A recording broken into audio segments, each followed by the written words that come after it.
This video describes the Caterpillar 3512 crankshaft with engine block.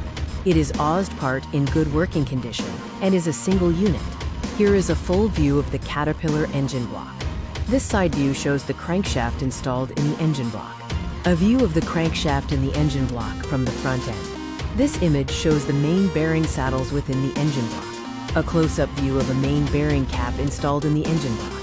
A close view of the crankshaft, including a measurement being taken. This close-up shows markings on a connecting rod cap. Another view of the crankshaft and a measurement being taken. Close-up of the bolts on a connecting rod cap, showing the CAT branding. This image shows the interior of the engine block from the bottom, highlighting the bearing saddles. A view of a connecting rod journal on the crankshaft and the corresponding cap in the block.